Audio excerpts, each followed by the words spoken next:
Okay, let's talk about energy. What is the formula we use to calculate the gravitational potential energy of an object, also known as GPE? The formula we use is GPE equals the mass of the object times g, which is a constant, times the height of an object. That's the formula. You'll be given that on the formula chart, but it will be spelled out, gravitational potential energy.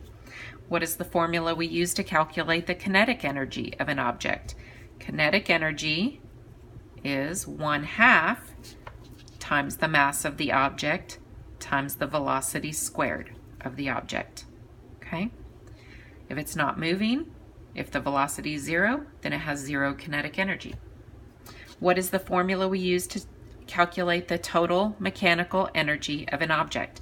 Total mechanical energy just means all of the energy that an object has. So if it's something that's falling and it's in the process of falling, it's going to have some kinetic energy and some potential energy. So the total mechanical energy would just be adding those two numbers together.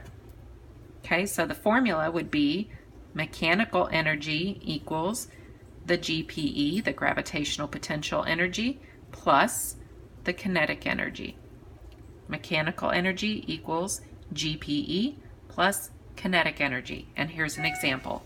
If an apple falling off of a tree has a gravitational potential energy of 20 joules and a kinetic energy of 3 joules, what is the apple's total mechanical energy at the apple's highest point? So basically they just want us to add the potential energy and the kinetic energy. So we've got 20 potential plus 3 kinetic equals 23 joules of total energy. Okay, total mechanical energy. If I hold a glass jar high in the air with a GPE of 24 joules, how much kinetic energy does the jar have just before it hits the ground? Well, remember, all of that energy, all of that 24 joules, as I'm holding it above the ground, is going to be converted into kinetic energy just before it hits the ground. All of the GPE is now converted into kinetic the second it hits that ground. All right, so it's going to be 24 joules will be now kinetic. Using this picture right here, where does this ball have the greatest gravitational potential energy? So here we have a ball up at the top of a little ramp or a cliff.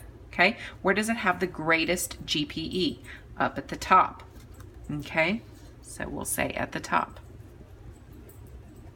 That's where it's got the most GPE. Where does this ball have the greatest kinetic energy? Well, it would be at the bottom. Oh, I'm sorry, I've got letters here. So that's an A, so we'll call that A. Where does the ball have the greatest kinetic energy? It would be right here at the very bottom, which is C.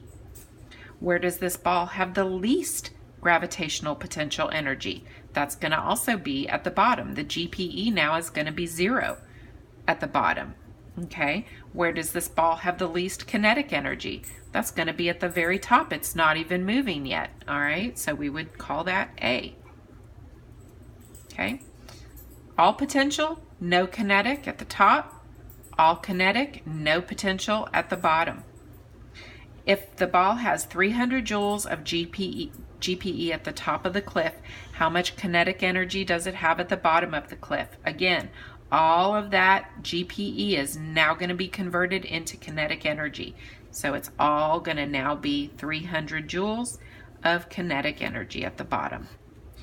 What kind of energy does this stretched spring have? So remember, a long time ago we talked about rubber bands and springs. They have something called elastic potential energy.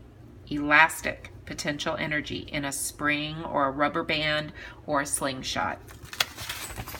All right, that's it for energy.